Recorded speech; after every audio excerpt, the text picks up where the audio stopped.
오늘날 우리가 여왕을 생각할 때 대부분은 부와 사치, 명성을 떠올립니다. 하지만 역사상 많은 여왕들은 그 지위 때문에 미쳐버렸거나 적어도 대중들에게 그렇게 묘사되었습니다. 오늘 영상에서는 이 모든 것과 더 많은 이야기를 살펴보겠습니다. 첫 번째 이야기로 우리는 15세기 스페인으로 가봅니다. 그곳에서 한 여왕은 매우 힘든 삶을 살았고 그녀의 지위에도 불구하고 미쳤다는 꼬리표를 달게 되었습니다. 후아나, 정원권에서는 조안 또는 조안나로 불림은 그는 1479년 11월 6일을 태어났습니다. 그녀는 카스티아의 이사벨라 1세 여왕과 아라곤의 페르난도 2세 왕의 셋째 아이이자 둘째 딸이었습니다. 그녀에게는 언니 이사벨라와 조금 더 나이가 많은 오빠 후안이 있었습니다. 하지만 두 사람 모두 1497년과 1498년의 1년 사이로 세상을 떠나게 되었고 그 결과 후아나는 부모님의 영토에 대한 추정 상속인이 되었습니다. 또한 후아나에게는 여러 명의 여동생들이 있었는데 그 중에서도 특히 카타리나가 있었으며 그녀는 훗날 잉글랜드의 왕 헨리 8세와 결혼하게 됩니다. 실제로 1520년대와 1530년대에 헨리 8세가 카타리나와 이혼하려 했던 시도는 잉글랜드가 로마 가톨릭 교회와 결별하게 되는 계기가 되었습니다. 후아나는 이베리아 반도의 대부분을 지배하던 가문에서 태어났지만 그 방식은 현대인들에게는 익숙하지 않은 형태였습니다. 8세기에는 이베리아 반도의 대부분이 북아프리카에서 온 아랍인과 베르베르인 무슬림 군대에 의해 정복되었습니다. 오직 그 북부의 작은 지역만이 기독교 세력의 손에 남아 있었고 이곳에서 8세기 말에는 아스투리아스 왕국이 등장했습니다. 8세기부터 15세기까지 이베리아 반도에서 스페인의 레콩키스타가 진행되면서 여러 지역에서 수많은 소왕국들이 등장했습니다. 여기에는 북서쪽의 갈리시아 왕국, 서쪽의 포르투갈 왕국, 북쪽의 레온 왕국, 동쪽의 카탈루냐 공국, 그리고 그 남쪽에 발렌시아 왕국이 포함되었습니다. 하지만 15세기까지 이들 대부분은 두 개의 가장 강력한 왕국에 흡수되고 합병되었습니다. 첫 번째는 카스티아 왕국으로. 이 왕국은 마드리드를 중심으로 나라의 중앙에 위치해 있었고 남쪽으로는 톨레도까지, 북쪽으로는 비스케이만 해안까지 영토를 가지고 있었습니다. 다른 하나는 아라곤 왕국으로. 전통적인 수도는 사라고사였지만 동쪽과 남동쪽으로 확장하여 바르셀로나와 발렌시아까지 흡수하게 되었습니다.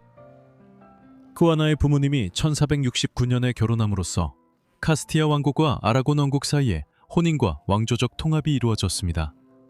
게다가 1492년에 마지막 무슬림 타이파트, 즉 군소 공국이었던 그라나다의 정복이 완성되면서 두 군주는 서쪽의 독립왕국인 포르투갈을 제외한 이베리아 반도 전체를 공동으로 통치하게 되었습니다. 이사벨라와 페르난도는 생전에 카스티아와 아라곤을 각각 별개의 왕국으로 계속 통치했습니다. 하지만 그들의 자녀 중 누가 왕위를 계승하든 언젠가는 이 광대한 영토를 물려받게 될 것이었습니다. 하지만 후아나가 태어났을 때는 왕위를 물려받을 것 같지 않았습니다. 후아나의 성장 과정은 그녀의 왕족 신분에 걸맞게 전형적이었습니다. 후아나는 성 제롬과 성 아우구스티누스 같은 교부들의 가르침과 세네카, 키케로, 퀸틸리아누스 같은 그리스와 로마 작가들의 저작을 혼합한 르네상스식 교육을 받았습니다. 어린 공주 후아나는 클라비코드, 기타, 모노코드 등 여러 악기 연주도 배웠습니다. 마지막으로 후아나는 여러 언어도 배웠습니다. 후아나의 부모가 다스리던 왕국들에는 다양한 방언이 사용되었기 때문에 후아나는 카스티아어, 레오너, 카탈루냐어, 포르투갈어를 배워야 했습니다. 후아나는 젊을 때 어머니와 충돌했습니다. 이사벨라와 페르난도는 유럽 전역에서 종교적 열정으로 유명했으며 그 열정 때문에 그들은 가장 가톨릭적인 군주로 불렸습니다. 이사벨라는 이단자들을 처벌하기 위해 유명한 스페인 종교재판소까지 설립했습니다. 후아나는 독실하지 않은 가톨릭 신자였던 것으로 전해지며 당시 그녀의 어머니가 경건함을 높이기 위해 사실상 고문을 가했다는 소문도 있었습니다. 이렇게 해서 가족 내 불화가 시작되었고 이것이 훗날 후아나가 겪게 되는 고난의 원인이 되었을지도 모릅니다. 후아나에게 자신보다 나이 많은 형제자매가 2명 있어 그녀가 부모의 영지를 물려받을 거라 생각되지 않았습니다. 따라서 일찍부터 후아나를 유럽의 다른 명문가와 결혼시키기로 결정했으며 이 결혼은 카스티아와 아라곤의 대외 정책을 강화하는 데 도움이 될 것이었습니다. 15세기 후반 이사벨라와 페르난도 부부의 가장 큰 적은 프랑스였으며 그들은 1490년대 초부터 이탈리아 반도에 지배권을 두고 프랑스와 전쟁을 벌이고 있었습니다. 프랑스는 당시 또 다른 강력한 적을 두고 있었는데 바로 저지대를 지배하던 오스트리아 합스부르크 가문이었습니다. 이 지역은 오늘날의 네덜란드, 벨기에, 룩셈부르크 대부분과 프랑스 북동부 일부를 포함하는 광범위한 지역이었습니다. 이에 따라 합스부르크 가문의 수장이자 신성 로마 제국 황제였던 막시밀리안 1세는 자신의 장남이자 후계자인 미남 필리프를 후아나와 결혼시키기로 동의했습니다. 그는 또한 자신의 딸 마르가레트를 이사벨라와 페르디난도 부부의 장남인 후안과 결혼시키기로 했습니다. 이를 통해 스페인 군주들과 합스부르크 가문 사이에 매우 강력한 혼인 동맹이 맺어졌습니다. 후아나는 1496년에 겨우 16세의 나이로 필리프와 결혼했습니다. 저지대 국가로 향한 결혼 행렬은 100척이 넘는 배로 구성되어 있었고 10월 19일 결혼식이 있기 약 2달 전인 8월에 그곳에 도착했습니다. 이 부부는 1498년부터 1507년까지 연이어 6명의 자녀를 낳았습니다. 4명의 딸과 2명의 아들을 두었으며 이들 모두 훗날 황제, 왕, 여왕으로 군림하게 됩니다. 하지만 펠리페와 후아나의 결혼이 겉으로는 왕가의 성공처럼 보였음에도 불구하고 그 이면에는 문제가 있었습니다. 펠리페는 상습적인 바람둥이였고 아내에게 불성실하다는 사실은 모두가 아는 일이었습니다. 더 걱정스러운 것은 후아나가 이미 정신적으로 불안정한 징후를 보이기 시작했다는 점이었습니다. 저지대 국가의 브뤼셀 같은 곳에서 살던 시절 후아나는 자주 우울감과 분노를 오가곤 했습니다. 하지만 그녀가 실제로 어떤 질병을 앓고 있었는지는 불분명하며 단순히 불행한 결혼 생활로 인한 감정 상태였는지도 확실하지 않습니다. 1497년과 1498년에 후안과 이사벨라가 사망하면서 후아나는 부모님의 자녀들 가운데 맞이가 되었고 그녀의 불안정한 정신 상태에 대한 소문은 더욱 우려를 자아냈습니다. 후안은 1497년에 원인 불명의 질병으로 사망했습니다. 그의 아내 마르가리타는 후안이 사망했을 때 임신 중이었지만 아이는 사산되었고 그로 인해 후안의 가게는 그의 죽음과 함께 끊기게 되었습니다. 그 후 이사벨라는 다음 해에 출산 중에 사망했고 아이는 살아남았지만 처음부터 병약하여 1500년에 역시 세상을 떠났습니다. 따라서 후아나는 이제 16세기 초 유럽의 왕조 정치에서 훨씬 더 중요한 인물이 되었습니다. 그리고 그녀의 남편은 이제 자신이 카스티아와 아라곤 왕국의 후계자와 결혼했다는 사실을 잘 알고 있었습니다. 이로 인해 그는 이후 몇 년 동안 그녀를 억누르고 통제하려는 노력을 더욱 강화했으며 이는 그들의 결혼 생활에 더 많은 문제를 가져왔습니다. 게다가 후아나는 그의 강압적인 행동에 대응하여 일종의 소극적인 저항을 보인 것으로 보이는데 종종 자신의 방에 머물며 식사를 거부하곤 했습니다. 다시 말해 이 시기에 그녀가 실제로 정신질환을 앓고 있었는지 아니면 단순히 자신이 통제할 수 없는 상황에서 반항적으로 행동한 것인지는 분명하지 않습니다. 이러한 왕조적 책략은 1504년 11월 후아나의 어머니 이사벨라가 사망하면서 또 한 번 중요한 전환점을 맞이하게 되었습니다. 몇 년 전 이사벨라와 페르디난드의 결혼 계약 조건에는 카스티아와 아라곤이 계속해서 벨도로 통치된다는 조항이 포함되어 있었기 때문입니다. 그들의 생존 기간 동안 후아나는 이제 카스티아의 여왕으로 즉위했고 그녀의 아버지는 계속해서 아라곤 왕국을 통치했습니다. 상황은 후아나의 아버지 페르디난드와 남편 미나망 펠리페 사이의 경쟁으로 인해 복잡해졌습니다. 두 사람 모두 후아나가 카스티아의 여왕이 된 지금 카스티아를 장악하려 했기 때문입니다. 이에 따라 페르디난드는 후아나가 정신적으로 불안정하다는 주장을 내세우기 시작했습니다. 그 결과 그는 후아나의 장남 카를로스가 왕위를 계승할 나이가 될 때까지 자신이 카스티아 왕국의 섭정으로서 통치해야 한다고 주장했습니다. 이렇게 하면 정신적으로 무능하다고 여겨진 후아나를 사실상 배제하게 되고, 동시에 미나망 펠리페가 카스티아에 개입하려는 시도도 차단할 수 있었습니다. 이 전략을 바탕으로 페르난도는 1505년부터 카스티아의 귀족들을 설득하여 자신이 왕국의 섭정으로 선출되어야 한다고 주장하는 캠페인을 벌였습니다. 딸을 대신해서 말이죠. 그녀가 정신적으로 온전하지 않아서입니다. 한편 후아나는 몇 달간 자신의 입장을 돕기 위해 아무 행동도 하지 않았습니다. 그리고 1506년 9월 그녀의 남편이 갑작스럽게 장티푸스로 사망했습니다. 이제 여러 동시대인들의 기록에 따르면 후아나는 생전에 서로 애정이 없었음에도 불구하고 남편의 시신 곁을 떠나기를 거부했습니다. 여왕은 관을 가까이에 두고 자주 열어서 남편의 부패해가는 시신을 바라보았던 것으로 보입니다. 적어도 이것은 널리 퍼진 이야기였습니다. 관 이야기와 후아나의 이른바 광기에 관한 다른 이야기들도 곧 이용되기 시작했습니다. 1507년 여름, 후아나는 카스티아 왕국의 섭정권을 아버지에게 넘겨줄 수밖에 없었습니다. 이제 후아나는 정신적으로 불안정하다는 이유로 사실상 아무런 권력도 없는 위치로 밀려나게 되었고, 그녀의 아버지가 카스티아를 장악했습니다. 이렇게 해서 후아나 여왕의 소위 광기는 페르난도에게 카스티아의 권력을 장악하게 했고, 이를 자신의 아라곤 왕국에 합병하게 만들었습니다. 이로 인해 이후에도 많은 역사가들이 계속 이런 주장을 했습니다. 페르난도와 그의 추종자들이 카스티아의 권력을 장악하기 위해 사실상 후아나의 광기 이야기를 만들어냈다는 것입니다. 혹은 그녀의 실제 기이한 행동들이 이런 목적을 위해 과장되었다는 것일까요? 후아나는 원래 바야돌리드 주의 토르데시아스 궁전에 감금되었습니다.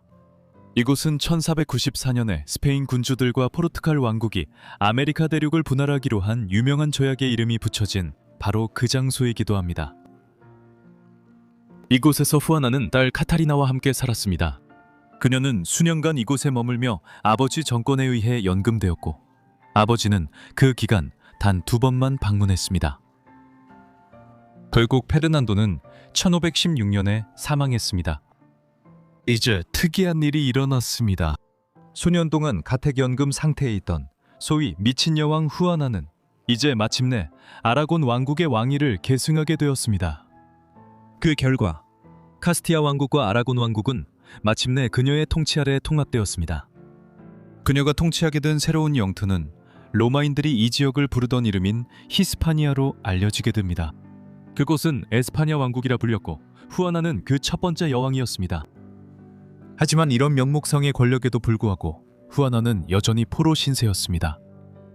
이제 그녀를 가두는 사람은 아버지가 아니라 아들 까를로스였습니다.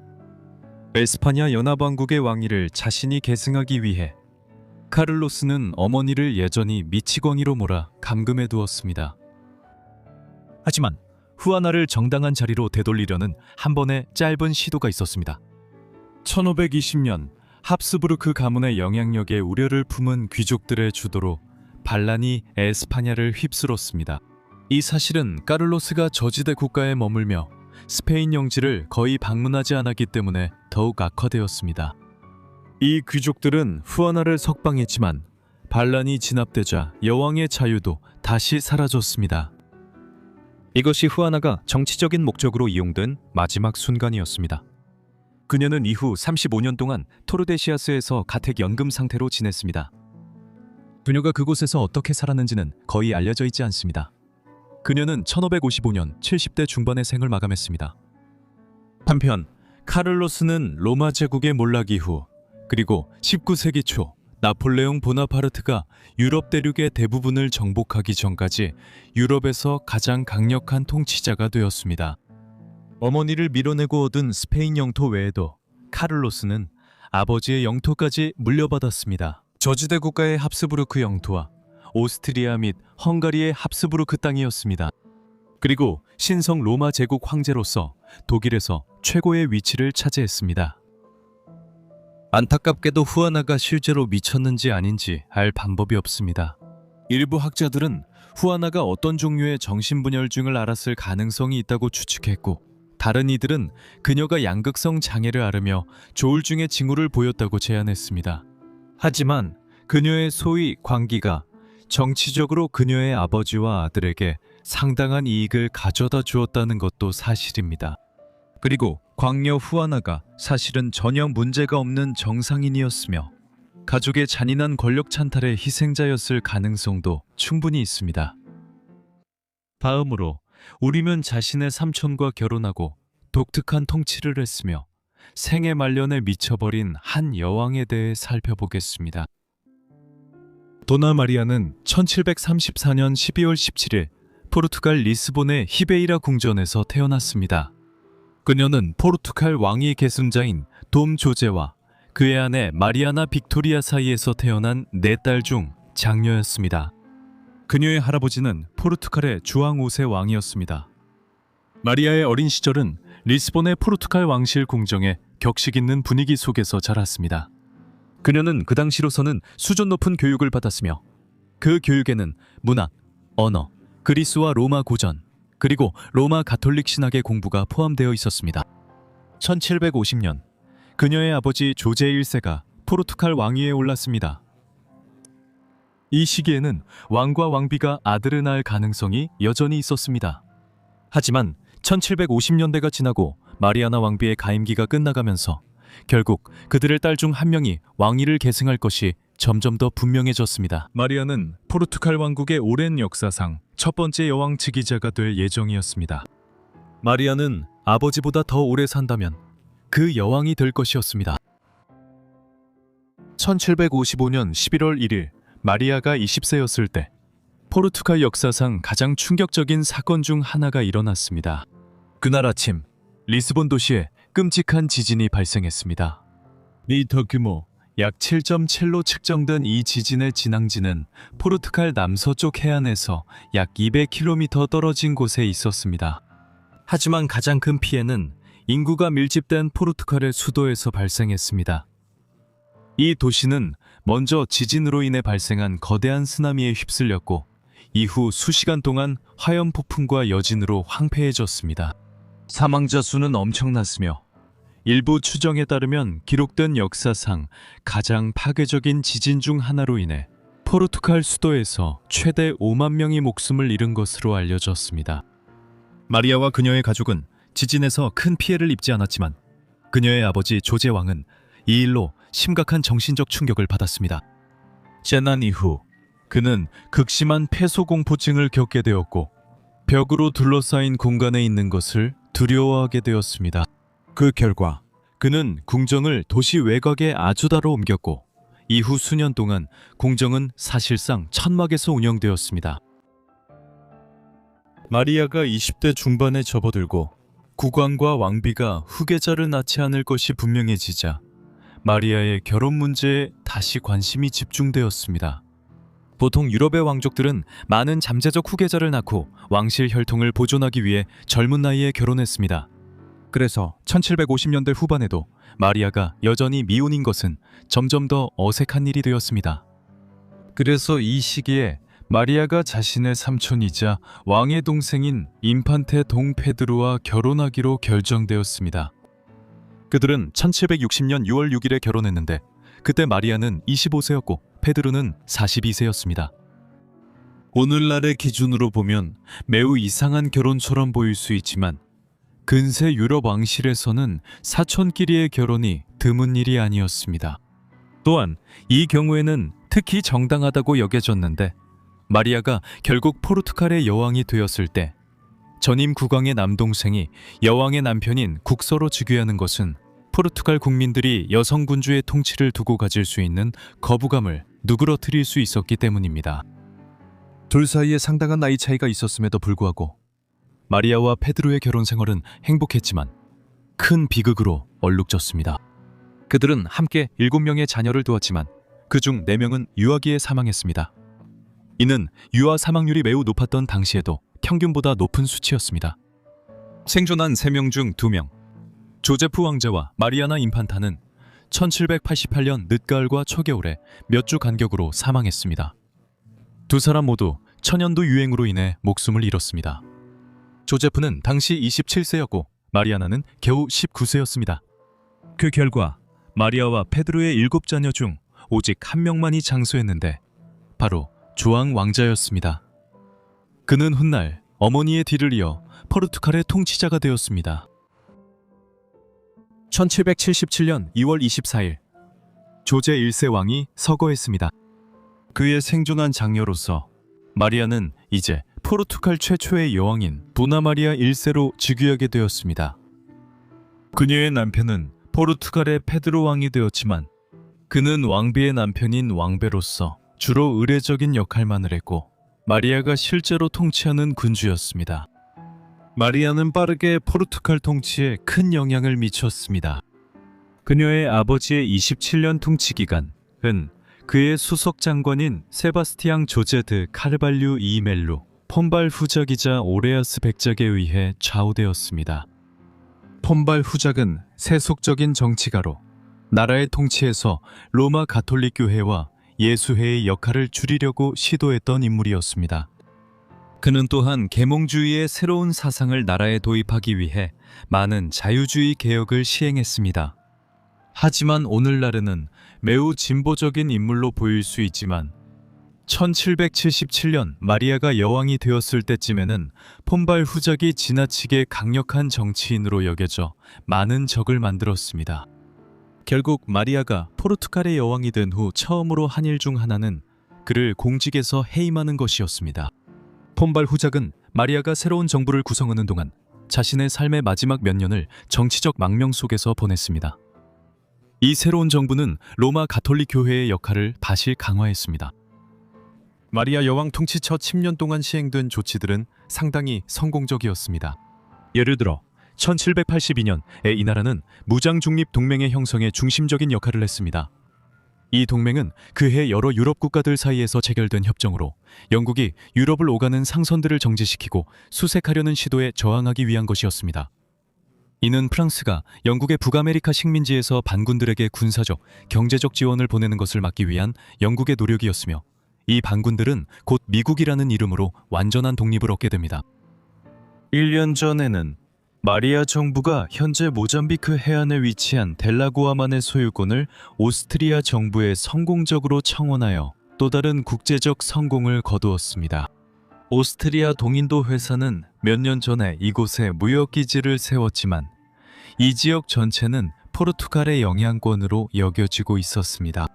외교 협상을 통해 델라구아만을 획득함으로써 포르투갈은 주요 무역기지를 소유하게 되었고 이는 상하와 기타 상품 무역에서 막대한 수입을 가져다 주었습니다. 마리아 여왕의 통치 초기 몇 년은 성공적이었지만 1780년대 중후반에 그녀는 심각한 개인적 위기를 겪게 되었습니다. 1786년 5월 25일 그녀의 남편 페드루 왕이 사망했습니다.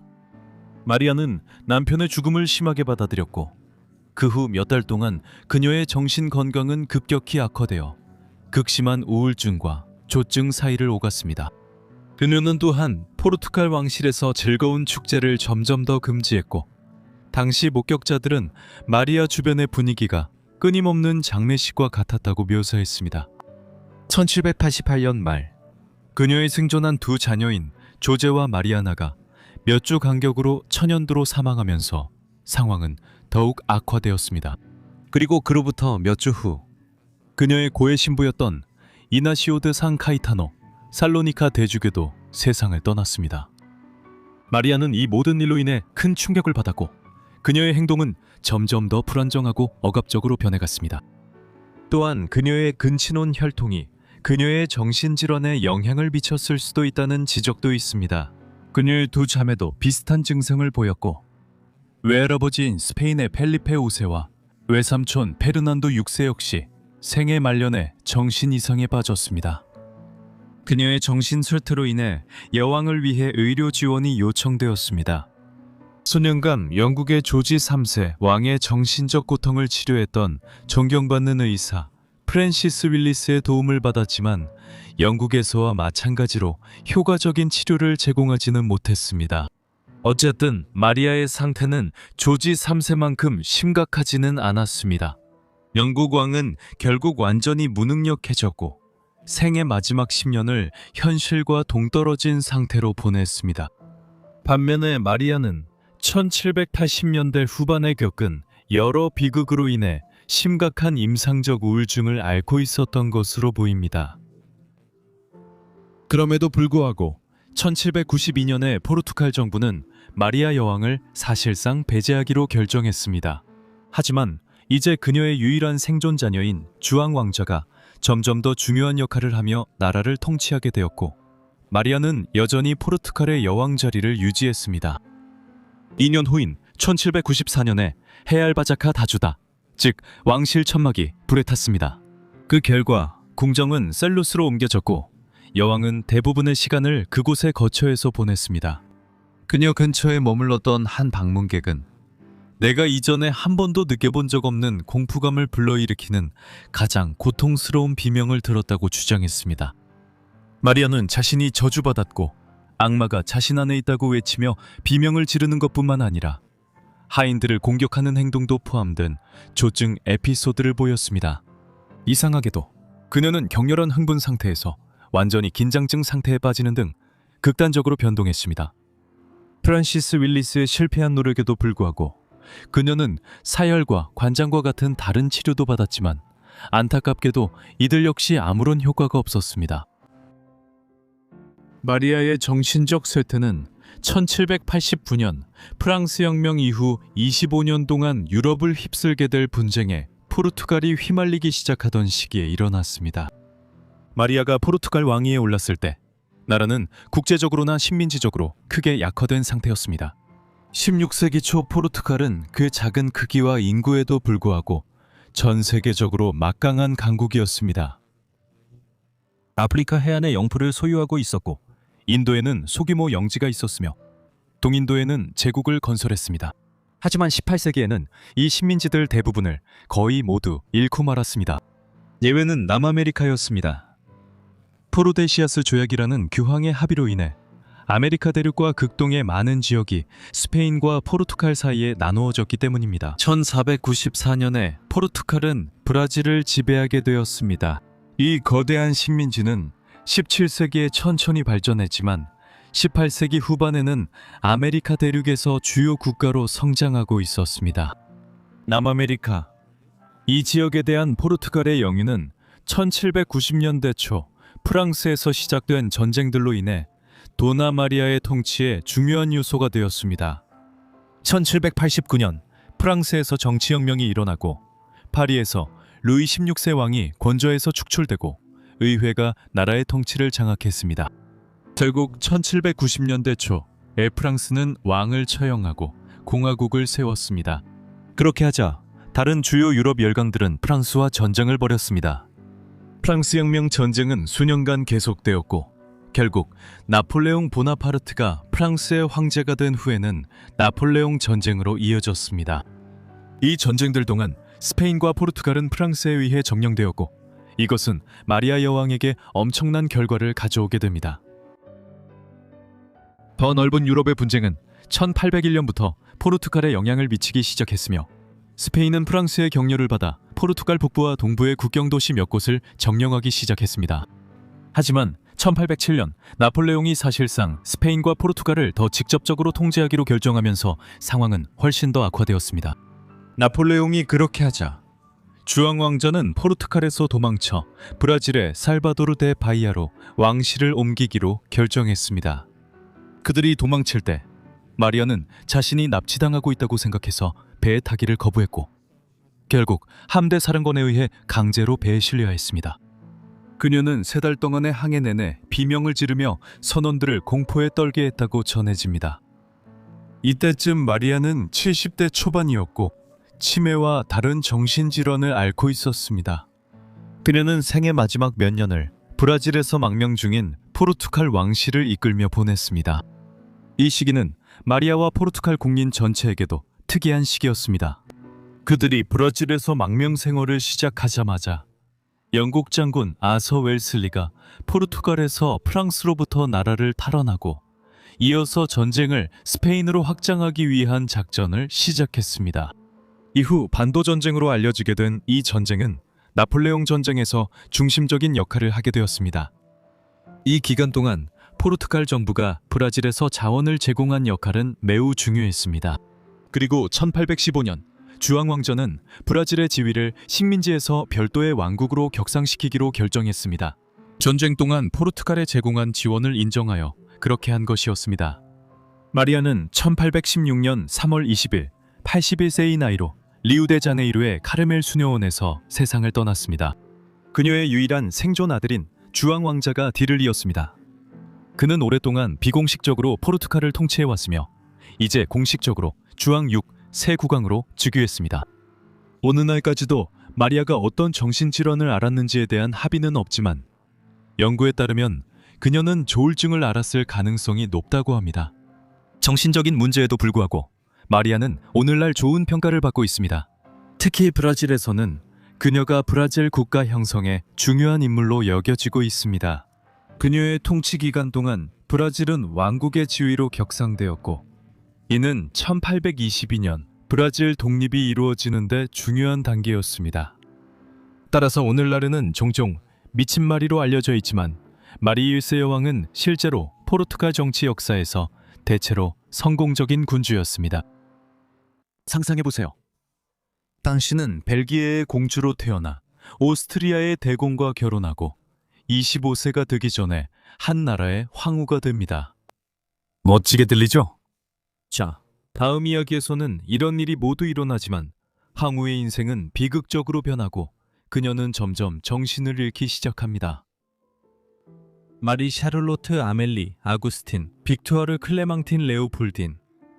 젊은 시절에는 흔히 샬롯 공주로 불렸던 그녀는 1840년 6월 7일 브리셀 외곽의 레이켄 성에서 태어났습니다. 그녀의 아버지는 새로 세워진 벨기에 왕국의 초대 국왕 레오폴드 1세였고 어머니 루이즈는 프랑스의 루이 필리프 왕의 딸이었습니다. 부모님의 외동딸이었던 샬롯은 새로 세워진 벨기에 왕국의 외교적 유대를 다른 유럽 국가와 강화할 수 있도록 결혼할 것이 분명히 기대되었습니다.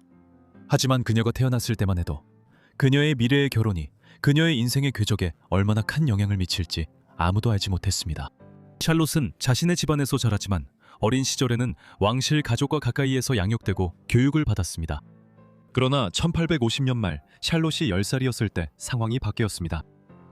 그해 10월 샬롯의 어머니가 결핵으로 세상을 떠났고 이후 샬롯의 양육은 왕실과 가까운 귀족 친구인 홀스트 백작 부인에게 맡겨졌습니다.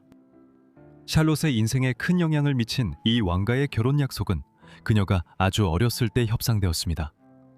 1857년 7월 27일 샬롯은 오스트리아 황제 프란츠 요제프의 동생이자 황위 계승 서열에 가까웠던 25세의 막시밀리안 대공과 결혼했습니다. 다행히도 두 사람의 결혼 초기는 비교적 행복했습니다. 오스트리아의 수도 빈에 있을 때 샬롯은 그녀의 아름다움과 황실 공정 및 그 의식을 능숙하게 소화하는 모습으로 칭찬을 받았습니다. 부부는 또한 현재 이탈리아 북부 지역에서 많은 시간을 보냈는데 그곳에서 막시밀리안은 오스트리아령 롬바르디아와 베네치아의 총독으로 일하고 있었습니다. 하지만 이 지방들이 이후에 상실되자 부부는 아드리아 해안의 트리에스테 근처에 있는 새로운 거처로 이사했습니다. 그들의 결혼 생활은 이상적인 시작이었지만 곧 멀리 멕시코에서 일어난 사건들로 인해 갑작스럽게 깨지고 말았습니다.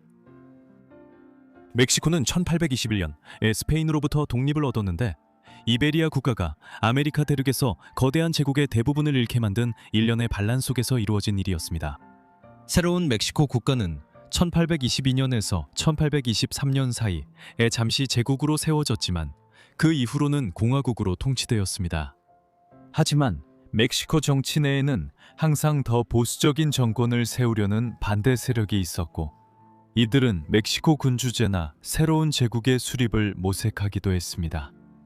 1860년대 초 이러한 경쟁하는 정치 세력들은 상황을 극한으로 몰고 가는 행동을 하기 시작했습니다.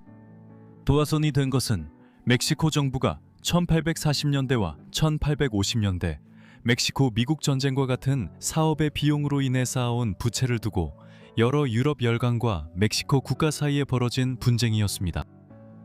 멕시코가 상환을 할 수 없게 되자 1861년에 프랑스, 스페인, 영국이 자신들의 돈을 회수하기 위해 멕시코를 침공했습니다.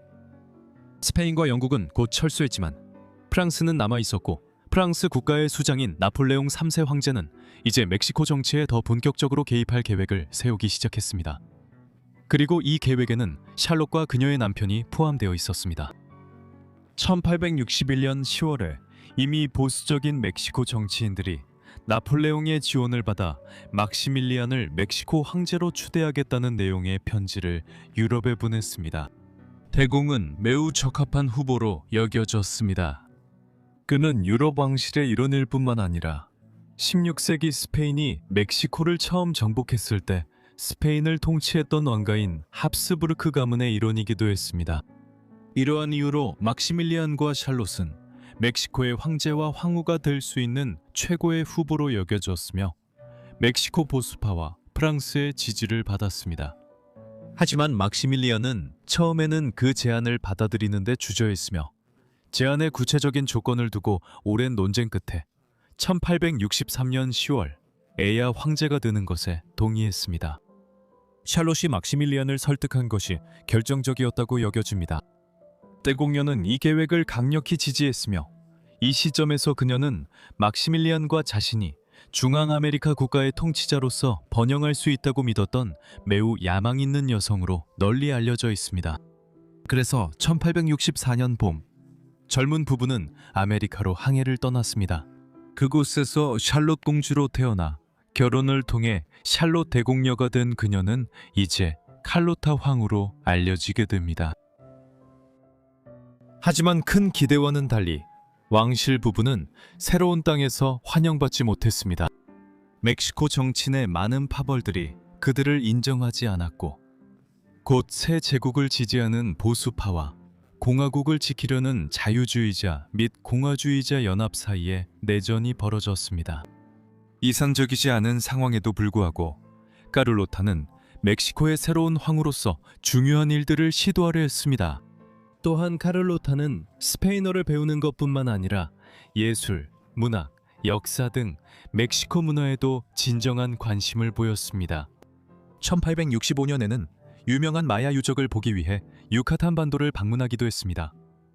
자신들의 입지를 굳히기 위해 카를로타와 막시밀리아노는 40여 년 전인 1820년대 멕시코의 첫 번째 황제로 군림했던 아고스틴 데 이투르비데의 후손인 이투르비데 가문의 2명을 입양하기도 했습니다. 자신들의 자녀가 없었던 카를로타와 막시밀리아노는 이투르비데 아이들을 이용해 만약 막시밀리아노에게 무슨 일이 생기더라도 명확한 계승권이 있음을 멕시코 정치 사회에 보여줌으로써 자신들의 입지를 굳히려 했습니다. 하지만 이러한 노력에도 불구하고 안타깝게도 그들의 통치는 오래가지 못했습니다. 1860년대 중반에 들어서면서 막시밀리아노와 카를로타가 멕시코 내 일부 세력들로부터 받았던 지지는 점차 사라지기 시작했습니다. 그들이 권력을 잡을 수 있었던 것은 1861년부터 1865년까지 미국이 남북전쟁으로 인해 내부 문제에 집중하고 있었기 때문이었습니다. 하지만 남북전쟁이 끝나자 멕시코의 북쪽 이웃인 미국은 남쪽 문제에 더 적극적으로 개입하기 시작했고, 막시밀리아노에 반대하는 공화파를 지지했습니다. 게다가 나폴레옹 3세는 유럽 내에서 벌어지는 여러 사건들, 특히 프로이센과의 전쟁 위협으로 점점 더 신경이 분산되고 있었습니다. 따라서 그는 프랑스의 관심을 멕시코에서 점차 돌리기 시작했습니다. 이러한 조치들로 인해 막시밀리안과 칼로타는 이제 극도로 고립되었고 많은 지원을 잃게 되었습니다. 하지만 정권을 구하기 위한 마지막 절박한 시도가 있었습니다. 1866년 여름, 칼로타는 유럽으로 떠났고 막시밀리안은 멕시코에 남아 있었습니다. 칼로타의 임무는 유럽의 왕실 가문들 사이에서 자신들의 대의를 위한 지지를 얻어내는 것이었습니다. 먼저 칼로타는 8월에 파리로 향했지만 나폴레옹 3세와 여러 차례 만남에도 불구하고 막시밀리안을 다시 지원하도록 가장 가까운 동맹국을 설득하지 못했습니다. 오히려 프랑스 황제는 막시밀리안에게 퇴위를 권고하기도 했습니다. 그곳에서 칼로타는 로마로 향했습니다. 그녀는 교황 비오 9세를 설득해 막시밀리안을 지지하게 만들기를 바랐습니다. 만약 성공했다면 이는 유럽의 가톨릭 강대국들의 지지로 이어질 수도 있는 조치였습니다. 하지만 이곳에서도 그녀를 기다린 건 실망뿐이었습니다. 마침내 9월 말에 교황과의 아련이 허락되었을 때 교황은 멕시코의 황제와 황후를 위해 자신의 영향력을 행사하는 데 주저했습니다. 모든 것이 끝난 것처럼 보였고 그와 함께 카를로타는 비극적으로 정신이 무너지기 시작했습니다. 카를로타는 유럽 사명을 시작할 때부터 이미 건강이 좋지 않았습니다. 이러한 징후는 8월 파리에서 처음 나타났고 그녀가 나폴레옹 3세의 지지를 얻으려다 저항을 겪으면서였습니다. 이후 몇 주간 로마로 가는 길에서 이 증상들은 완전히 드러났습니다. 한 번은 지나가던 농부를 암살자로 확신하게 되었다고 기록되어 있는데 이는 그녀가 일종의 편집성 정신분열증을 앓고 있었을 가능성을 시사합니다. 이러한 증상은 로마에 도착한 후 더욱 심해졌습니다. 그녀는 반복적으로 독살당할 것을 두려워하며 음식이나 음료를 거부했고 점점 더 히스테리 발작, 광장공포증, 극단적인 행동을 보이기 쉬워졌습니다. 아마도 이 시기의 가장 특이한 행동은 교황의 바티칸 관저에서 술잔을 훔쳐 로마의 공공식수대에서 물을 마시는 데 사용한 결정이었을 것입니다. 멕시코에서의 일들은 그녀의 정신 건강에 도움이 되지 않았을 겁니다. 내전은 막시밀리아노에게 불리하게 흘렀고 그는 점점 승산 없는 싸움을 벌이고 있었습니다.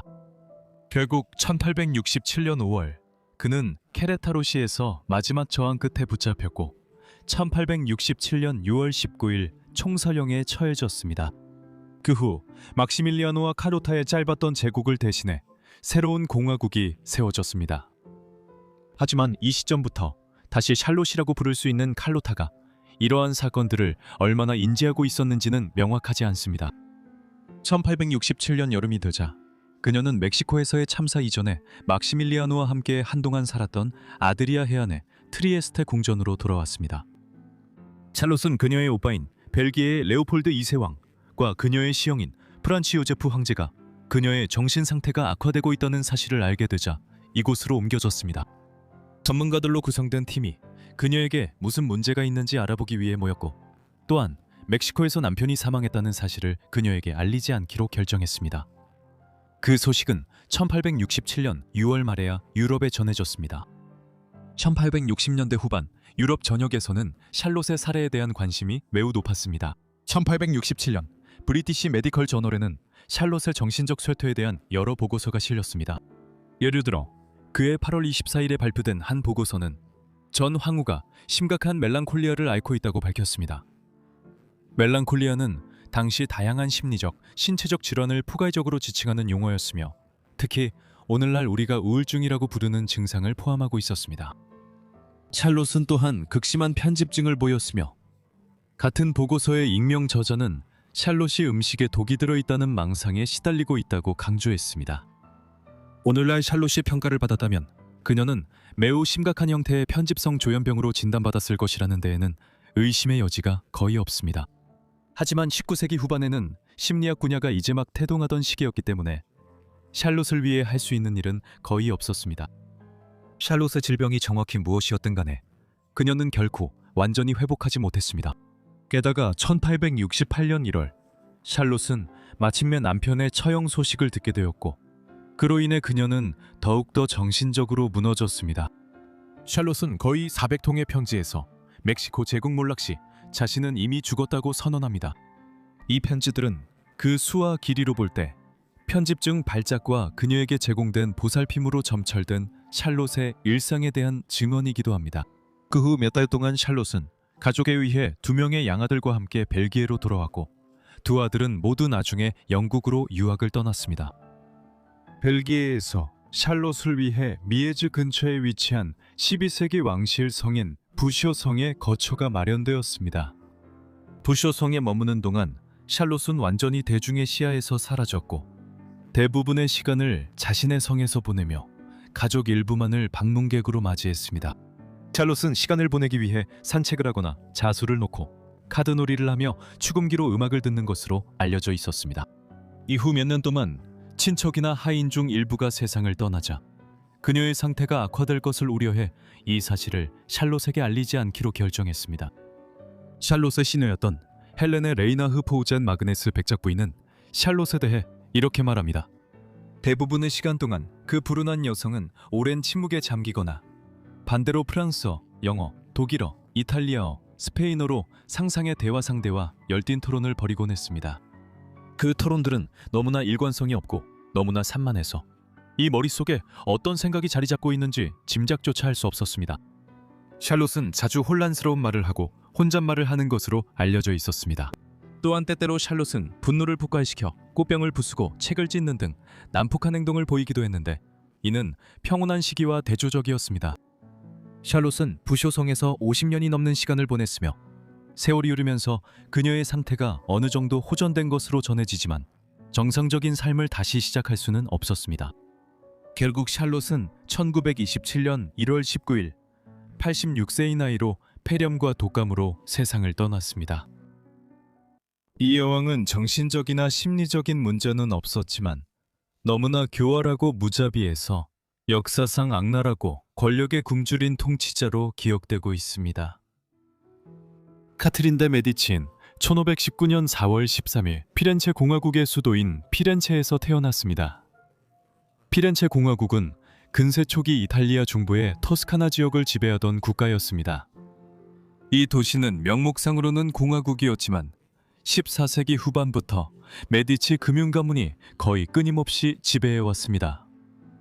메디치 가문은 또한 이탈리아 르네상스에서 특히 중요한 역할을 했습니다. 그리고 카트리나, 레오나르도 다빈치, 미켈란젤로, 산드로 보티첼리 등 여러 예술가를 후원하고 지원했던 로렌초 일 마니피코의 증손녀였습니다. 이탈리아 르네상스 시대는 이탈리아 반도에서 위대한 문화적 성취의 시기였지만 동시에 심각한 정치적 불안정의 시기이기도 했습니다. 프랑스와 스페인, 당시 유럽의 초강대국들은 이탈리아의 수많은 소도시 국가들에 대한 패권을 놓고 경쟁했습니다. 카트리나가 태어났을 때 메디치 가문은 프랑스와 가까워지고 있었고 그 결과 그녀가 겨우 14살이 되었을 때 그리고 그녀는 어린 시절 부모님 모두를 잇는 격동의 시기를 겪었습니다. 카트리나는 14살 때 프랑스의 프랑스와 1세의 둘째 아들인 앙리 드 발로아와 결혼하게 되었습니다. 결혼 생활은 처음에 힘들었습니다. 교황 클레멘스 7세, 로서, 프랑스와의 결혼을 주선했던 줄리오 데 메디치가 1534년에 사망하면서 이 왕조적 결합의 동기는 좌절되고 말았습니다. 그의 후계자인 교황 바오로 3세는 이제 교황청의 지지를 스페인으로 돌렸고 결혼 동맹의 일환으로 카트린이 받고 있던 교황청 연금도 끊어버렸습니다. 게다가 앙리 왕자는 결혼 초기에 신부에게 거의 관심을 보이지 않았고 대신 여러 명의 정부를 두었습니다. 그리고 그중 한 명인 아름다운 디안 드 푸아티에와는 사랑에 빠지기까지 했습니다. 그녀는 앙리보다 20살이나 연상이었지만 훨씬 더 젊어 보인다고 알려져 있었습니다. 게다가 결혼 후 처음 10년 동안 두 사람은 아이를 갖지 못했습니다. 이로 인해 외부인으로 여겨졌던 카트린은 프랑스 내에서 더욱 인기가 없게 되었습니다. 결국 그녀는 임신을 하기 위해 여러 가지 기이한 약과 처방을 써봤고 마침내 임신에 성공하자 그녀가 주술이나 마녀술에 손을 댔다는 의혹이 퍼지기 시작했습니다. 하지만 시간이 지나 상황이 나아졌습니다. 세월이 흐르면서 카트린은 프랑스 궁정에서 그녀의 학식과 세련됨으로 칭송받았고 파리의 프랑스 궁정에 르네상스가 북쪽으로 확산되는 데 중요한 인물이었습니다. 또한 1544년부터 앙리와 카트린은 자녀를 갖기 시작했습니다. 첫 아이가 태어난 후 곧이어 더 많은 아이들이 태어났고 그들은 다음 14년 동안 총 10명의 자녀를 두었으며 그중 7명이 성인이 될 때까지 살아남았습니다. 카트린 역시 왕비가 될 가능성이 커졌습니다. 1536년 헨리의 형이자 프랑수아 1세의 후계자로 지명된 프랑수아가 열병에 걸려 사망했습니다. 이제 헨리가 왕위 계승자가 되었고 오랫동안 재위하던 군주가 1547년에 마침내 세상을 떠나자 헨리는 헨리 2세로 즉위했고 카트린은 그의 왕비가 되었습니다. 하지만 그들의 관계는 여러 면에서 여전히 냉랭했고 헨리는 아내가 실질적인 정치적 권한을 행사하는 것을 허락하지 않았습니다. 카트린은 주로 뒤로 물러나 있었고 헨리의 연인 디안이 그의 모든 관심을 받았을 뿐만 아니라 자기, 재산, 값비싼 옷과 보석 같은 많은 선물도 받았습니다. 헨리는 심지어 디안을 카트린의 시녀로 임명하기도 했습니다. 이 시기 카트린은 과학에 관심을 갖게 되었고 점성술, 천문학, 물리학에 매료되었습니다. 그녀는 또한 유명한 예언가 노스트라다무스와도 친분을 쌓았고 이로 인해 그녀가 흑마술과 강령술에 관심이 있다는 소문이 퍼지기 시작했습니다. 또한 그녀가 적을 죽이기 위해 독을 쓰는 요원들을 거느린다는 주장도 있었습니다. 이 모든 것이 의심스럽고 과장된 것일 수 있지만 그녀가 프랑스에 머무는 동안 해독제 판매가 급증했다는 보고가 있습니다. 그러던 중 1559년에 헨리가 수십 년간의 전쟁 끝에 스페인과의 평화가 마침내 성립된 것을 기념하는 일련의 경기에서 기묘한 마상창시합 사고로 사망했습니다. 이렇게 해서 카트린은 정치적으로 미숙한 상태에서 아들인 세국왕 프랑스와 2세를 대신해 프랑스의 섭정 여왕으로 통치하는 역할을 맡게 되었습니다. 그리고 그녀는 이후 30년 동안 프랑스 정치에서 중요한 위치를 차지하게 됩니다. 결국 프랑스와 2세의 통치도 짧게 끝나고 말았습니다. 그는 왕위에 오른 지 17개월 만인 1560년 12월 겨우 16세의 나이로 세상을 떠났습니다. 그가 무엇 때문에 죽었는지는 확실하지 않지만 가장 가능성 있는 원인은 뇌수막염이었습니다. 그의 뒤를 이어 그의 남동생 샤를이 왕위에 올라 샤를 9세가 되었습니다. 새로운 군주는 겨우 10살이었고 카트린은 그가 16세기 중반 프랑스 정치의 미로 속에서 성장하는 동안 오랫동안 그의 이익을 위해 싸워야 했습니다. 프랑스가 강력한 중앙집권적 리더십이 절실히 필요했던 바로 그 순간에 어린 왕이 즉위하게 되었기 때문에 카트린은 해야 할 일이 산더미처럼 쌓여 있었습니다. 이 모든 것의 중심에는 종교 문제가 있었습니다. 1530년대와 1540년대 동안 프로테스탄트교는 독일에서 서유럽으로 퍼져나갔습니다. 현재 네덜란드 주변의 저지대 국가들과 스위스 칸톤들은 빠르게 프로테스탄트가 우세한 지역이 되었습니다. 하지만 프랑스의 상황은 더 복잡했습니다. 노르망디와 브르타뉴 주변의 북부와 북서부와 같은 프랑스의 일부 지역은 여전히 로마 가톨릭에 압도적으로 헌신했지만 프랑스 남부의 많은 지역, 특히 스위스 서부와 제네바 도시에 가까운 지역들은 프로테스탄트 신앙을 받아들였습니다. 이 프랑스 프로테스탄트들은 위그노라고 불리게 되었고 프랑스에서 예배의 자유를 위해 투쟁하고 있었습니다. 그들은 신앙에 매우 헌신적이어서 1562년에 위그노들은 예배의 자유를 얻기 위해 프랑스 정부와 전쟁을 벌였습니다. 이것은 프랑스 종교 전쟁의 시작이었으며 이 전쟁은 16세기 남은 기간 동안 프랑스를 괴롭히게 됩니다. 카트린은 종교 전쟁에서 중심적인 인물이었으며 그 기간 동안 그녀는 한편으로는 가스파르드 콜리니가 이끄는 위그노, 다른 한편으로는 극단적 가톨릭 귀즈 가문 사이에서 중재를 시도하게 되었습니다. 귀즈 파벌은 1560년대 내내 왕권을 장악하고 어린 샤를의 정부를 지배하려 했습니다. 카트린의 목표는 서로 대립하는 세력들 사이에서 중도 노선을 유지하고 아들이 성년이 되었을 때 그에게 가장 좋은 결과를 만들어주는 것이었습니다.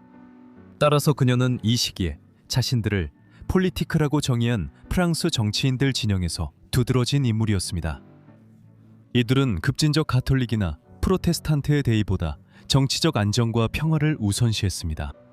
이러한 목적을 위해 카트린은 때로 위그노와의 군사적 충돌을 선호하기도 했고 다른 시기에는 그들과 협상하기도 했습니다. 1560년대에는 종종 귀즈 가문이 프랑스 내 가톨릭 신자들 사이에서 확보한 막대한 영향력을 상쇄하려고 했습니다.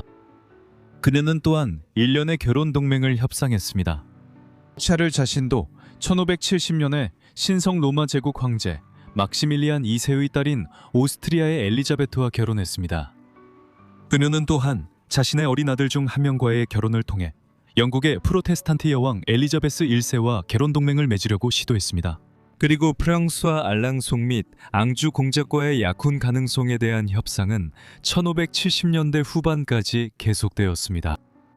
하지만 카트린이 자신의 딸 마르그리트와 나바르의 왕자 앙리드 부르봉의 결혼을 협상하여 1572년에 맺어진 결혼 동맹이었습니다. 이 결혼이 카트린이 가장 비난받고 기억되는 사건들로 이어졌습니다. 앙미드 부르봉은 작은 공국인 나바르의 왕자였습니다. 프랑스 남서부 피레네 산맥을 따라 스페인과 맞닿은 국경에 있었습니다. 그는 자신의 자규를 지닌 왕자였지만 동시에 프랑스 왕실의 신하이기도 했습니다. 하지만 결혼 동맹에는 추가적인 복잡함이 있었습니다. 앙리르 프로테스탄트였고 1570년대 초반에 젊은 나이에도 불구하고 프랑스 위그노의 지도자 중 한 명이 되었습니다. 그래서 샤르 왕의 여동생과 앙리의 결혼은 종교 전쟁을 끝내기 위한 노력의 일환으로 협상되었고, 또한 카트린느는 이 과정에서 기즈 가문의 영향력을 줄이기를 바랐습니다. 그래서 앙리와 마르그리트는 1572년 8월 18일 파리의 노트르담 대성당에서 결혼식을 올렸습니다. 그럼에도 불구하고 앙리와 마르그리트의 결혼식은 일주일 후에 일어난 사건으로 인해 빛을 잃게 되었습니다. 결혼식으로 인해 수천 명의 앙리 지지자들이 파리로 몰려들었고, 프랑스 위그노들이 가톨릭 도시 파리의 거리를 돌아다니면서 도시의 긴장이 고조되기 시작했습니다. 이 긴장은 결혼식이 있은 지 닷새우인 8월 23일 밤, 그리고 성 바르톨로메오 축일인 24일 아침까지 폭발하게 되었습니다. 성 바르톨로메오 축일, 대학살로 알려지게 된 이 사건은 종교개혁 이후 한 세기 동안 유럽을 괴롭힌 종교전쟁 중에 벌어진 가장 악명 높은 종교적 폭력 사건 중 하나였습니다. 학살의 도화선이 된 사건은 8월 22일 당시 위그노 지도자 중 한 명이었던 가스파르드 콜리니의 암살 시도였습니다. 이로 인해 파리에서는 긴장이 고조되었고, 23일 밤에는 파리 전역의 가톨릭 신자들이 도시를 방문한 수천 명의 위그노들을 공격하면서 사태가 폭발하게 되었습니다. 24일 아침이 되자 폭력 사태는 파리 시내를 넘어 널리 퍼지게 되었습니다.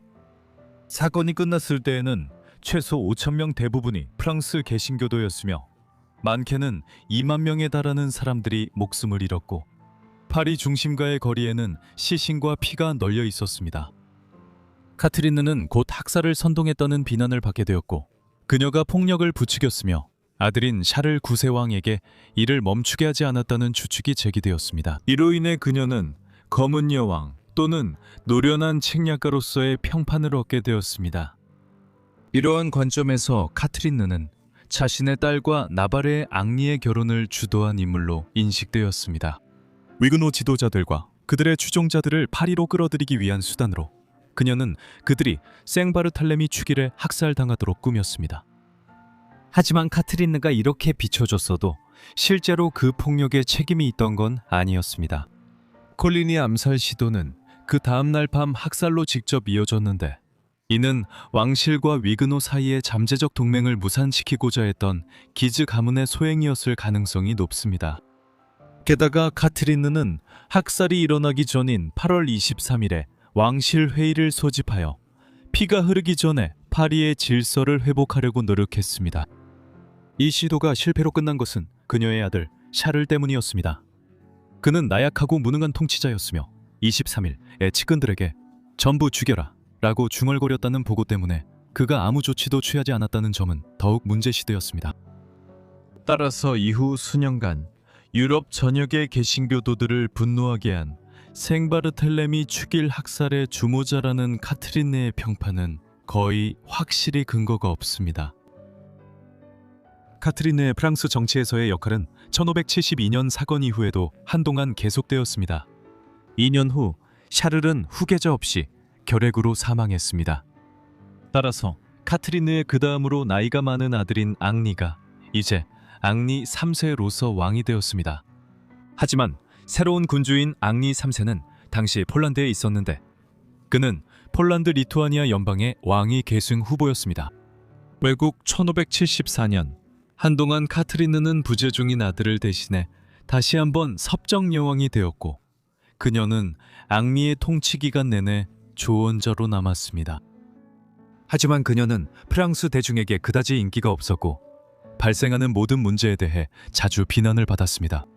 이러한 상황에서 1574년 익명의 저자가 그녀를 매우 비판하는 글을 발표했고, 그로 인해 카트리네의 사악한 여왕이라는 평판은 더욱 굳어졌습니다. 그녀가 통치하던 시절 카트리네에 대한 수많은 비난이 쏟아졌습니다. 여기에는 그녀가 앙리 드나바르의 어머니를 독살했다는 것, 성에 독이 가득한 방이 있었다는 것, 그리고 최근 세상을 떠난 아직 어린 아들에게 창녀를 제공했다는 등의 비난이 포함되어 있었습니다. 1577년 후안 피에르 레스투아일은 카트린느가 주최한 연회를 묘사했습니다. 여기서 그는 이렇게 주장했습니다. 이 아름다운 연회에서 궁정에서 가장 아름답고 매력적인 여성들이 시중드는 여인으로 고용되었고 신부처럼 머리를 풀고 반쯤 벌거벗은 채로 있었습니다. 하지만 이는 아마 과장된 이야기였을 것입니다. 사실 그는 그 자리에 있지도 않았습니다. 1570년대와 1580년대에 카트린은 프랑스가 더 큰 혼란에 빠지는 것을 막기 위해 용감하게 노력했습니다. 종교 전쟁은 계속되었습니다. 하지만 그녀는 1570년대 후반에 자신의 아들인 왕과 알랑송 및 앙주 공작이 스페인과의 새로운 전쟁에 뛰어드는 것을 성공적으로 막아냈습니다. 이 전쟁에 대해 프랑스 왕실은 자국의 내부 불안정 속에서 전혀 준비가 되어 있지 않았습니다. 그녀는 기즈 가문의 권력을 일부 제한하는 데에도 성공했습니다. 하지만 그들은 여전히 나라의 복잡한 정치 지형에서 골칫거리로 남아있었고 여러 차례 스페인과 독자적으로 동맹을 맺으려 하거나 위그노에 맞서 스페인 군대를 들여오려 위협하기도 했습니다. 1580년대 중반이 되자 카트린은 노쇠하고 점점 병약해졌으며 1589년 1월 5일 69세의 나이로 세상을 떠났습니다. 불과 9달 후 그녀의 아들 앙리 3세는 파리 근처에서 자크 클레망이라는 가톨릭 광신자에게 암살당했습니다. 그는 국왕이 프랑스 위그노와 정면으로 맞서기를 꺼리는 것에 불만을 품고 있었습니다. 앙리 역시 남자 후계자 없이 세상을 떠났고 그의 남동생 프랑수아는 몇 년 전에 이미 사망했습니다. 그래서 이제 운명의 기이한 반전으로 17년 전 카트린의 딸 마르그리트와의 결혼이 성 바르톨로메오 축일 대학살을 촉발시켰던 나바르의 앙리가 새로운 왕이 되었습니다. 앙리 4세가 된 그는 곧 종교 전쟁이 끝날 수 있다면 가톨릭으로 개종하겠다고 동의했고 파리는 미사 한 번쯤 드릴 만한 가치가 있다고 유명하게 선언했습니다. 1598년 그는 낭트 칙령을 발표하여 오랜 기간 프랑스 개신교도들이 원해왔던 신앙의 자유를 보장함으로써 종교 갈등을 종식시켰습니다. 이렇게 프랑스 종교 전쟁은 끝이 났지만 카트린의 아들들이 아니라 1572년에 그녀가 딸을 시집 보냈던 남자에 의해 끝났습니다. 그 결혼은 프랑스 역사상 가장 비극적이고 악명 높은 사건 중 하나의 서막이었습니다. 마지막 이야기로 우리는 마다가스카르 섬으로 가보겠습니다. 그곳에서 한 여왕이 수천 명의 백성들을 죽였습니다. 이 충격적인 이야기는 모르티스 메디오가 들려주었습니다. 나나발로나는 1778년경 마다가스카르 섬에서 태어난 것으로 여겨집니다. 그녀의 본명은 라모보였습니다. 이 섬은 인도양에 위치해 있으며 동아프리카 해안에서 약 400km 떨어져 있습니다. 그녀는 가장 지배적인 민족 집단인 메리나족의 후손일 가능성이 높다고 여겨지며 이들은 인도네시아에서 기원을 찾습니다. 마다가스카르는 세계에서 네 번째로 큰 섬으로 놀라운 풍경과 매우 다양한 인구를 자랑합니다. 최신 고고학적 증거에 따르면 인간은 처음 생각했던 것보다 훨씬 이전에 이 섬에 거주했던 것으로 보입니다. 런던 동물학회 소속 과학자들로 이루어진 팀이 컵 모양의 자국이 있는 것으로 보이는 화석화된 동물뼈를 발견했습니다. 이 뼈들은 1만 년 전으로 거슬러 올라갑니다. 현대 거주민들의 상당수는 기원 후 500년경 아프리카와 인도네시아에서 배를 타고 처음 도착한 정착민들에게 그 뿌리를 두고 있습니다. 이 정착민들은 함께 말라가시인으로 알려지게 되었습니다. 1500년 디오구 디아스 선장의 지휘 아래 포르투갈 탐험선 함대가 이 섬에 도착하여 마다가스카르에 처음으로 발을 디딘 유럽인들이 되었습니다. 포르투갈인들은 원래 이 섬을 생도랑스라고 이름 붙였습니다. 마다가스카르인의 후손인 라나 벨로나는 귀족의 삶을 물려받을 혈통이 없는 평민으로 태어났습니다. 그리고 그 결과 그녀는 교육을 받지 못해 읽거나 쓸 수 없었습니다. 그녀가 왕위에 오르게 된 것은 단순한 우연이었습니다. 그녀의 아버지는 미래의 왕인 안드리아남 보이니 메리나에 대한 암살 시도 정보를 입수했습니다. 그는 암살 음모를 알게 되었고 그 음모는 성공적으로 저지되었습니다. 암살은 그의 친삼촌이 계획했고 당시 삼촌이 통치자였습니다. 이러한 시도의 이유는 삼촌이 자신의 아들이 왕위를 계승하길 원했기 때문이었습니다. 그러나 아버지이자 전 왕의 명령으로 이는 조카가 살아있지 않을 때만 허용됐습니다. 안드리아남 보이그니 메리나는 서양인들이 나라 사람들을 가르치고 그들의 문화를 공유하는 것을 열렬히 지지했습니다. 하지만 그의 삼촌과 궁정에 있던 전통 말라가시 사제들은 그들의 존재에 완강히 반대했습니다. 안드리아남 보이그니 메리나는 암살 시도가 어떻게 발각되었는지 알게 되었고 라나발로나의 아버지가 자신을 보호해 준 것에 대해 매우 감사했습니다. 감사의 뜻을 증명하기 위해 그가 왕위에 오른 후 라나발로나를 자신의 딸로 입양하기로 결정했습니다. 이제 왕인 안드리아남 보이그니 메리나에게는 그라다마라는 아들이 있었습니다. 입양이라는 보상만으로는 충분하지 않은 듯 왕은 라나발로나를 주기로 결정했습니다. 자신의 아들과 결혼시키기로 했습니다. 라다마가 직접 왕위에 오르자 라나발로나는 곧 그의 애정을 얻기 위한 치열한 경쟁에 뛰어들게 되었습니다. 그는 여러 명의 첩을 두었고 그중 한 명 이상과 결혼하려고 했습니다. 라나발로나는 그의 12명의 아내 중 첫 번째였고 새로운 결혼이 거듭될수록 첫 번째 아내에 대한 열정은 점점 식어갔으며 두 사람은 점점 멀어지게 되었습니다. 그들은 의사결정에서 의견이 맞지 않았고 나라를 어떻게 운영해야 하는지 누구를 받아들여야 하는지에 대해 서로 다른 입장을 취했습니다. 설상가상으로 라나발로나는 아이를 낳지 못했고 라다마의 후계가 불확실한 상황에서 그녀가 후보자 명단에 자신의 자리를 확보하려면 신속하게 행동해야 했습니다. 남편에게 후계자가 될 아들을 낳아주지 못했기 때문에 그녀의 미래는 혼란에 빠지게 되었습니다. 1828년 여름 라다마 왕이 36세의 나이로 세상을 떠났습니다. 역사 기록에 따르면 그는 매독이나 간경변으로 보이는 병으로 엄청난 고통을 겪고 있었습니다. 또한 극적인 기록들에는 그가 고통을 피하려고 스스로 목을 그었다고 전해집니다. 라다마는 그의 가장 가까운 신하 2명이 곁에 있는 채로 세상을 떠났습니다. 두 신하 모두 라코토베를 후계자로 지지했습니다. 라코토베는 라다마의 맏누나의 아들이었고 런던 선교회가 안타나나리보에 세운 첫 학교에서 공부한 첫 번째 학생이었기 때문에 총명하다고 여겨졌습니다. 두 신하는 왕의 경쟁자 중 한 명을 고발했다는 이유로 복수를 당할까 두려워 며칠 동안 왕의 죽음을 보고하지 못했습니다. 하지만 안드레아 만바라는 고위 군 장교가 왕의 죽음을 알게 되었고 다른 유력한 장교들과 협력하여 라코토베가 아닌 라나발로나를 라다마의 후계자로 세우는 데 힘썼습니다. 라다마는 젊은 나이에 세상을 떠났지만 통치는 성공적이었습니다. 그는 고도로 훈련된 군대를 조직하여 섬의 다른 부족 지역을 정복하는 원정을 시작함으로써 마다가스카르의 여러 부족과 시족을 하나의 왕국으로 통합하는 데 성공했습니다. 그는 또한 기독교 선교사, 장인, 그리고 외국에 영향을 들여오고자 하는 외국 무역상들에게 나라의 문을 열었습니다. 비록 그 자신은 기독교인이 아니었지만 선교사들의 설득에 의해 노예제를 폐지하게 되었고 이는 그의 가장 가까운 조언자들의 반대에도 불구하고 결국 동의한 결정이었습니다. 라다마는 특히 영국과의 긴밀한 동맹을 목표로 삼았습니다. 런던 선교회 드리시에 따라 웨이즈 선교사들이 섬에 도착하기 시작했고 이들은 먼저 메리나 궁정의 많은 사람들을 성공적으로 개종시킨 후 학교 어린이들에게 서구식 교육을 제공했습니다.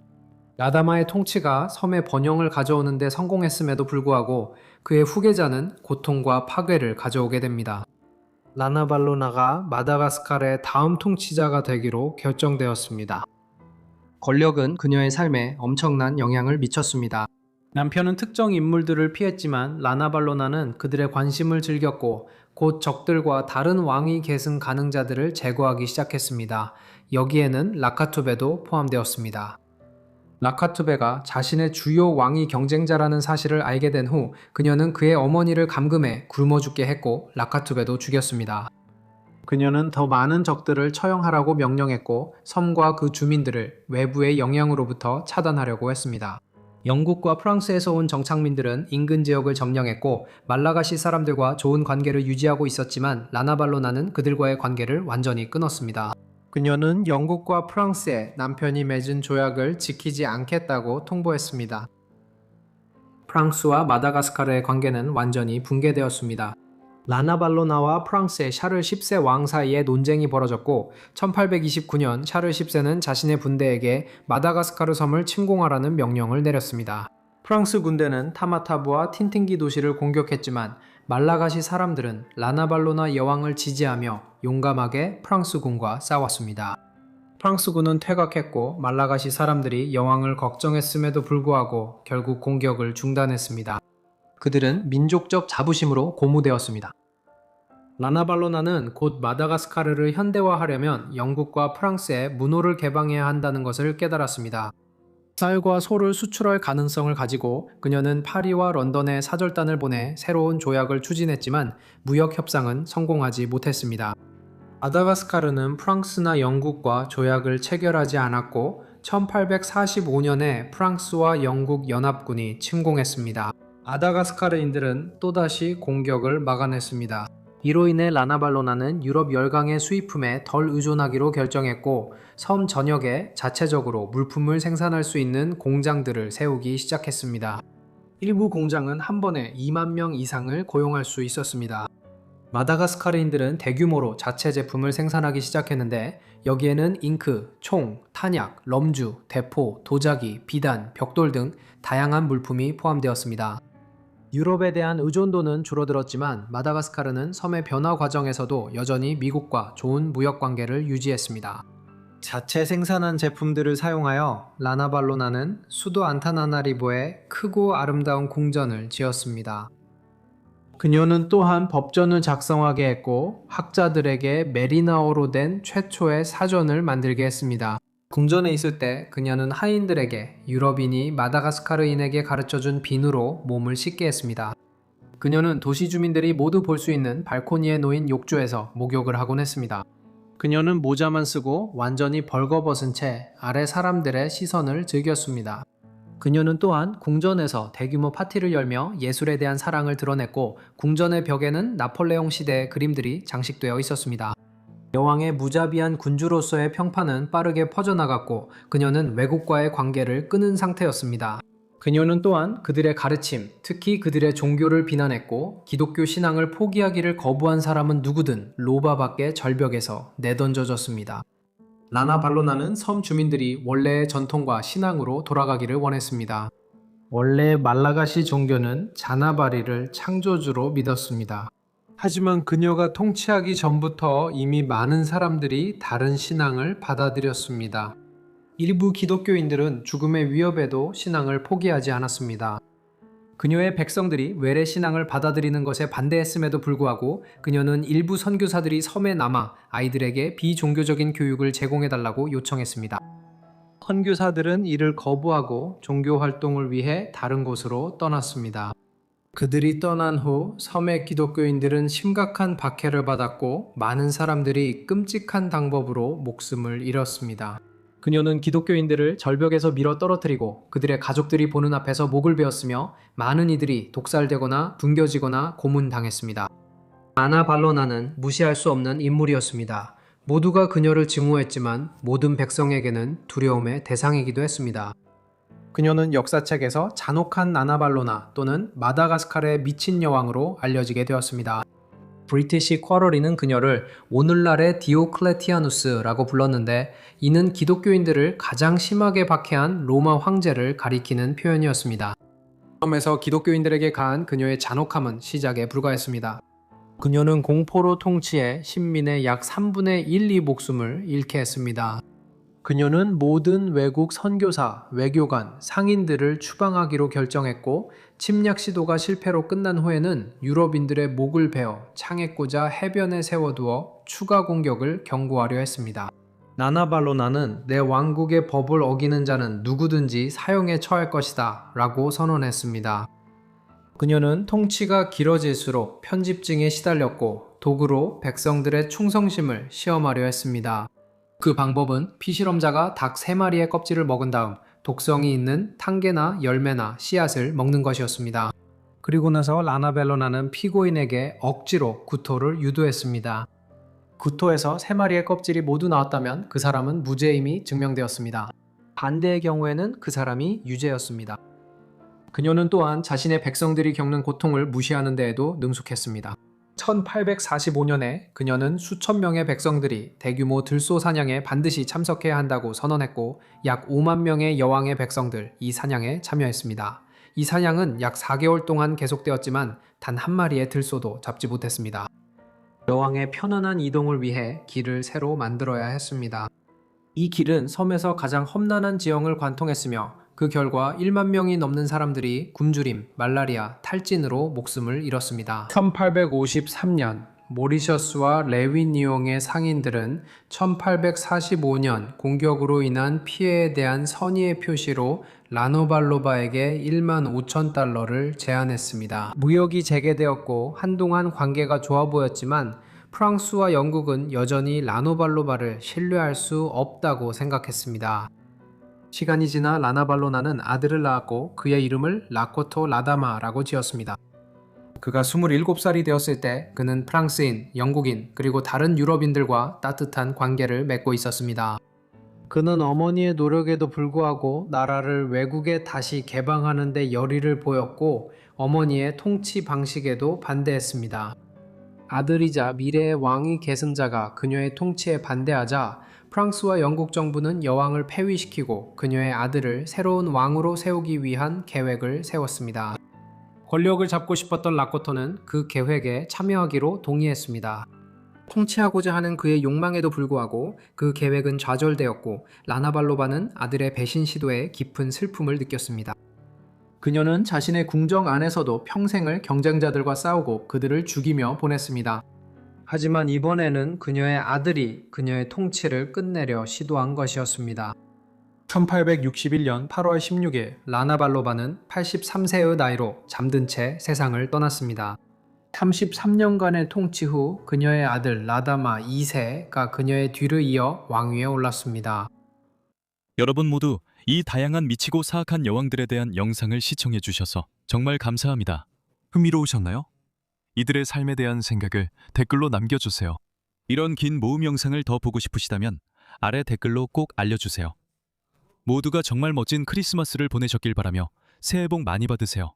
또 한 해 동안 함께 해주셔서 모두에게 감사드립니다.